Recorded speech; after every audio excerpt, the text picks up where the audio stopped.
É engraçado que ele é chamado aí de fascista, de ditador. Eu, se sou ele, já tinha fechado o Supremo. O artigo 142 me dá poder para isso. Eu participei da discussão do poder moderador e garantidor das Forças Armadas, com o esvaziamento do Executivo frente ao Judiciário e ao Legislativo. Eu participei. Agora uma pergunta para você que é o valentão. Vai mandar a Polícia Federal na casa de Malu Gaspar, do Globo? Vai mandar? Vai incluir ela no inquérito das fake news? Você não tem culhão para isso. Você não tem. Sabe por quê? Porque você tá todo cagado. Que não se pode fazer isso com o Supremo Tribunal Federal. Agora eu vou dar mais desperto e vou conseguir a decisão do aborto. Deixa de fora desse seu mau sentimento. Você é uma pessoa horrível, uma mistura do mal com atraso e pitadas de psicopatia. Isso não tem nada a ver com o que está sendo julgado. E foi possível fazer o que ele fez porque ele tinha o Supremo por trás. O escândalo do Banco Master está tão terrível para os ministros que Alexandre de Moraes resolveu tirar férias e foi avistado lá em Dubai. Tiraram umas fotos lá de um personagem parecido com Alexandre de Moraes. Óculos preto, boné, pessoa careca e com a loira de lado. Ou seja, as mesmas características de Alexandre de Moraes e sua esposa. Será que Alexandre de Moraes foi lá para refrescar a mente, para tentar tirar o estresse dessa situação que está complicando a vida dele cada dia mais? Pois é, o ministro está num beco sem saída, o Toffoli está tentando amenizar a situação colocando em sigilo, fazendo um monte de coisa, mas parece que a situação é mais complicada do que parece. Parece que é um poço sem fim, é um pesadelo na vida dos ministros. E eu estou torcendo para que justiça seja feita, impeachment, processo, CPI, tudo aconteça, que esses ministros paguem por tudo que eles estão fazendo. Olha só essa reportagem aqui com o Luiz Barsi. Sensacional o que ele vai falar isso aqui, pessoal. E eu concordo plenamente com as palavras dele. Bora acompanhar esse vídeo que está imperdível. Mas antes, deixa aquele like, curte, comenta, compartilha, inscreva-se no canal e olha só essa pancada que o Luiz Barsi vai trazer aqui nesse noticiário de hoje. O caso do Banco Master volta ao centro da cena e essa novela, ao que tudo indica, está só começando. Na última terça-feira foram colhidos depoimentos importantes. Daniel Vorcaro, controlador do Banco Master, Paulo Henrique Costa, ex-presidente do BRB, e Ailton de Aquino, diretor do Banco Central. Olha, minha gente, eu acabei de falar com uma fonte, essa fonte teve acesso ao depoimento e eu vou passar agora, em primeira mão, o que essa fonte me disse sobre o depoimento de Daniel Vorcaro à Polícia Federal. Ela disse que Vorcaro foi enfático, negou qualquer tipo de irregularidade, afirmou que não houve fraude e que os fatos divulgados até agora estão distorcidos e apresentados fora de contexto. Ele também, segundo essa fonte, reiterou que todas as operações do banco foram conduzidas de forma transparente, dentro das regras e com pleno conhecimento do Banco Central. Ainda, segundo ele, nada foi feito à revelia do órgão regulador. Agora, vamos aos fatos que estão chamando a atenção e também gerando polêmica. Saiu uma matéria do site Bastidor. Essa matéria revela documentos do processo que levantam um ponto muito grave. De acordo com esses documentos obtidos pelo jornalista, o Daniel Vorcaro teria comunicado a venda do Banco Master para um fundo e teria sido preso 42 minutos depois. Muito rápido. O fundo iria injetar 3 bilhões de reais e dessa forma resolveria o problema de liquidez do Master. Aparentemente, o Banco Central não analisou essa proposta e, além da prisão do Daniel, o banco foi liquidado a toque de caixa. Tudo isso em 42 minutos. Independente de qualquer desconfiança sobre o caso, esse intervalo de tempo é no mínimo estranho. E, na minha visão, esse tratamento dado ao Banco Master levanta questionamentos sérios, sobre a atuação do Banco Central nesses 42 minutos. Uma velocidade incomum de decisão de liquidar um banco, de se fechar e liquidar um banco. Especialistas que eu cheguei a ouvir reservadamente afirmaram que o tempo necessário para uma medida desse tamanho, dessa magnitude, é muito incompatível com a complexidade do caso. Isso reforça, portanto, a percepção de que a decisão pode ter sido previamente encaminhada, já era jogo jogado, sem espaço real para esclarecimentos adicionais. Agora, será que isso mesmo foi feito? É o que a gente vai descobrir em breve. Agora, pessoal, isso aqui que o senador Magno Malta vai falar do Alexandre de Moraes e vai lançar um desafio. A pergunta que fica será que Alexandre de Moraes topa esse desafio do senador Magno Malta? Eu duvido que ele vai fazer isso, mas não bora subestimar ele não, porque ele se acha um super ministro da Suprema Corte, então a gente não pode estar subestimando. Mas veja só, olha só esse desafio aqui que o senador Magno Malta, e olha só a expressão e as palavras, tem que ter muita coragem e independência como senador de fazer um desafio e de falar isso aqui que o Magno Malta fala. Tá certo que alguns não vão concordar com a maneira como ele se expressa, eu não concordo com nenhum palavreado. Eu concordo com o posicionamento do senador. Olha isso aqui, pessoal. O tirano volta a atacar mais uma vez. Mas ele criou a sua narrativa onde ele, na verdade, ele é a vítima, ele é o delegado, ele é o Ministério Público. Na verdade, ele é o Ministério Público, sim. E também é o juiz e o carrasco de toda essa movimentação mentirosa criada por eles lá dentro do Supremo Tribunal Federal. Agora uma pergunta para você que é o valentão. Vai mandar a Polícia Federal na casa de Malu Gaspar, do Globo? Vai mandar? Vai incluir ela no inquérito das fake news? Você não tem culhão para isso. Você não tem. Sabe por quê? Porque você tá todo cagado. E você sabe que é verdade. Você continua agindo porque você é um sem limite. Para mim isso é um demônio. Desmoralizado, onde é que está a sua moral? Depois do escândalo do Banco Master, você devia estar tentando cuidar da sua família, que envolve a sua esposa e seus filhos, desse tamanho o escritório. Essa é a grana do Master, 129 milhões. E os outros clientes? Quem não quer ter um ministro para chamar de seu? Paga qualquer honorário de qualquer tamanho. Nós vamos investigar. Nós vamos chegar ao ponto, com fé em Deus, que você vai ser impeachmentado. E aqui vai, Davi Alcolumbre, eu entrei com um pedido de final de recesso para que a gente possa investigar e já convocar, inclusive a esposa do ministro, na Comissão de Assuntos Econômicos, juntamente também com a Polícia Federal.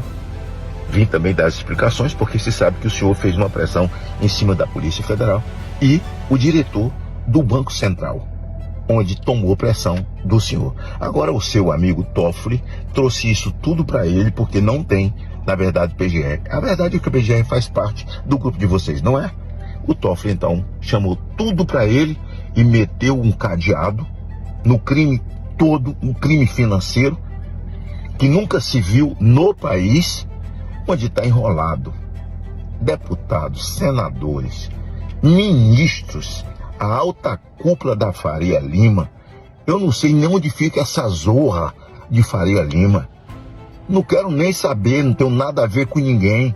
Eu quero é justiça para o meu país, para meu povo injustiçado, que não receberam o privilégio de ir para casa na saidinha do Natal. Mas os estupradores saíram, os ladrões saíram, os sequestradores saíram. Mas esse povo não. Mas isso não vai ficar assim. Seu fim está chegando. Tua hora está chegando. Senhores senadores, vamos fazer pressão, vamos acabar com o recesso e vamos dar continuidade a essa investigação, porque é preciso. Se por bem ou por mal, se o Globo e se essa velha mídia protegeu e ajudou a criar esses monstros todos, passando pano para eles, mas eles agora caíram na real e estão jogando todo o lixo para fora do esgoto. Sejam bem-vindos ao mundo real. Sejam bem-vindos ao mundo real. Sejam bem-vindos à ditadura do Brasil. E nós não podemos nos calar diante de um quadro dantesco como esse que nós estamos vivendo. Nós temos que reunir o Congresso Nacional e tomarmos providências em favor do povo brasileiro. Estou esperando, senador Davi, a resposta do senhor, conforme protocolo da minha parte. Agora eu acho que esse daqui foi o único dia em que o Gilmar Mendes fez alguma coisa proativa no Supremo Tribunal Federal. o dia que ele desafiou o Barroso. E o Barroso, né, se encheu de furor, se encheu de vaidade e começou a falar mal ali do Gilmar Mendes. Houve um embate entre os dois. Eu não sei se aquilo era apenas um espetáculo porque estava de frente das câmeras ou se de fato ali havia uma divergência de verdade. Mas aqui o Gilmar Mendes, na hora que coloca o dedo na ferida com relação à legalização na primeira turma sobre a questão do aborto, né, ou seja, a primeira turma que combina todo mundo para que derrote a minoria, veja só, isso aqui que o Gilmar Mendes vai falar na cara do Barroso e o Barroso sentiu na hora. Veja só que o Barroso começa a xingar, falar um monte de coisa com o Gilmar Mendes. Olha, pessoal, eu resgatei isso aqui para vocês verem que algum tempo atrás o Supremo Tribunal Federal tinha respeito, mas parece que esse respeito acabou por tudo que nós estamos vendo hoje. Olha isso aqui. Que não se pode fazer isso com o Supremo Tribunal Federal. Ah, agora eu vou dar uma desperto e vou conseguir a decisão do aborto. De preferência na turma com 3 ministros. Aí a gente faz um 2-1. E deixa de fora desse seu mau sentimento. Você é uma pessoa horrível, uma mistura do mal com atraso e pitadas de psicopatia. Isso não tem nada a ver com o que está sendo julgado. É um absurdo, Vossa Excelência, aqui fazer um comício cheio de ofensas, grosserias. Vossa Excelência não consegue articular um argumento, fica procurando, já ofendeu a presidente, já ofendeu o ministro Fux, agora chegou a mim. A vida para Vossa Excelência é ofender as pessoas, não tem nenhuma ideia. Não tem nenhuma ideia, nenhuma. Só ofende as pessoas, ofende as pessoas. Qual é a sua ideia? Qual é a sua proposta? Nenhuma. É bilis, ódio, mau sentimento, mal secreto. É uma coisa horrível. Vossa Excelência nos envergonha. Vossa Excelência é uma desonra para o tribunal, uma desonra para todos nós. Um temperamento agressivo, grosseiro, rude. É péssimo isso. Vossa Excelência sozinho desmoraliza o tribunal. Vocês viram aí que o Barroso estava todo estressado ali, dizendo que o Gilmar Mendes desmoralizava o Supremo Tribunal Federal. Agora veja essas falas de agora, em uma entrevista que o Barroso falou que o Supremo Tribunal Federal apoiou Alexandre de Moraes em tudo aquilo que ele fez. Com relação à perseguição, prisão, tudo que nós vimos aqui, censura, tudo. Teve o apoio do Supremo Tribunal Federal e o Barroso vai falar isso. As próprias palavras do Barroso é que deixa isso claro. Veja só isso aqui. As pessoas fazem diferença e eu acho que essa composição do Supremo fez diferença e acho que o papel do ministro Alexandre de Moraes fez diferença. Acho que ele foi corajoso, ele foi um trabalhador incansável e foi corajoso e fez bem feito o que precisava fazer. Portanto, somos amigos, eu tenho admiração pelo papel que ele desempenhou. Se fosse, você faria igual? Não, acho que talvez eu fizesse diferente. Qualquer um faria. As pessoas têm características diferentes. Se eu concordou com rigorosamente tudo, não, alguma coisa eu teria feito diferente. Mas no apanhado geral, eu acho que ele teve um papel muito importante e acho que ele merece o reconhecimento que tem recebido. Mas, de novo, eu acredito mais em instituições que funcionem do que pessoas, entendeu? E foi possível fazer o que ele fez porque ele tinha o Supremo por trás. Porque se as pessoas começassem a divergir, a discordar, dar declarações em sentido oposto, o ambiente teria sido diferente. Você quer algo mais claro do que isso? Você quer uma delação do próprio ministro com relação ao apoio, à conivência, à complacência que o Supremo estava e deu a Alexandre de Moraes? Ou seja, o Supremo simplesmente estendeu o tapete vermelho para que Alexandre de Moraes se sentisse à vontade para agir fora da lei, fora da Constituição e fazer o que quer. E, de fato, ele fez. Ele perseguiu, ele prendeu, ele censurou somente quem era apoiador de Bolsonaro. A tese do golpe foi aquela coisa toda. Fizeram a arruaça desde a última eleição até hoje. Não parou. E quem foi que disse que Alexandre de Moraes quer perder esse protagonismo? Quem foi que disse que Alexandre de Moraes quer voltar a obedecer, se é que ele um dia obedeceu à Constituição? Quem foi que disse que Alexandre de Moraes simplesmente quer sentar naquela cadeira do Supremo apenas para observar a lei e fazer justiça pelo povo brasileiro? Ele não quer isso, não. Ele quer o fim do bolsonarismo. Foi esse Barroso aí. Esse Barroso aí, simplesmente ele se exaltou e disse: nós vencemos o bolsonarismo. Esse cara aí, ele que foi complacente quando era presidente do Supremo Tribunal Federal, ele deu carta branca para Alexandre de Moraes fazer tudo o que ele fez. Então, se tudo que aconteceu aqui no Brasil, né, pessoas que morreram na prisão, como o caso do Clesão, aquela Débora do Batom que pegou 14 anos. Então essas pessoas que estão sofrendo na cadeia não é somente culpa de Alexandre de Moraes não, que é o grande protagonista, mas não é só culpa dele não. Se tudo que está acontecendo e que aconteceu, foi por causa que por trás, como disse o próprio Barroso, existia um Supremo Tribunal Federal dando carta branca, sendo conivente, fechando os olhos e deixando ele fazer tudo aquilo que era um absurdo e que é um absurdo, indo contra os direitos humanos, porque essa é a realidade. Então, tá aí, o réu confesso. O próprio ministro que se aposentou por causa dos seus problemas lá nos Estados Unidos, né? Não queria perder o seu direito de estar se integrando e viajando para lá, então ele decidiu desesperadamente se aposentar logo de forma antecipada, e aí, depois que se aposentou, resolveu abrir a boca dizendo, não, realmente nós deixamos Alexandre de Moraes fazer o que queria, nós demos aval a ele, não teve desavença entre nós sabíamos que era um absurdo, mas tudo bem. Pelo bem da democracia, vale rasgar a Constituição, passar por cima da lei, tudo bem. Foi bem isso que ele quis dizer. Inacreditável. Olha só essas falas do Constantino, com relação a essas aberrações do Banco Master, com relação a esses envolvimentos do Toffoli, do Moraes, da esposa do Moraes, esses acordos multimilionários que nós nunca vimos um advogado movimentar tanto dinheiro em um contrato só, mas a esposa do ministro, ela fez isso, né? Olha só esse comentário sensacional do Constantino também. A gente fica com aquela clara sensação de que o Alexandre de Moraes, com o jeito tirânico dele, foi muito útil ao sistema até aqui, né, para perseguir o Bolsonaro e seu entorno, para colocá-los fora da equação política, prendê-los, né, e agora ele poderia ter se tornado alguém não só descartável para o sistema, como perigoso. Poder demais concentrado nas mãos de uma pessoa, o poder sobe a cabeça, o poder corrompe, né? Então existe um risco realmente dele estar maior do que o sistema, digamos assim, dele virar de fato o tirano, o imperador do Brasil, aquelas alcunhas que a gente acaba colocando pela sua conduta autoritária, e isso não agrada a muita gente do sistema. Então, tentando ilustrar isso que você disse, né, eu vou ler algumas manchetes aqui, por exemplo, hoje, tudo hoje, né? Joel Pinheiro da Fonseca, que é um esquerdista que escreve na Folha de São Paulo, discutir o impeachment de Moraes é golpismo? Pergunta ele. O Senado tem a prerrogativa de investigar e punir mais condutas de ministros do Supremo. E ele conclui, então, que esse poderia ser um caminho.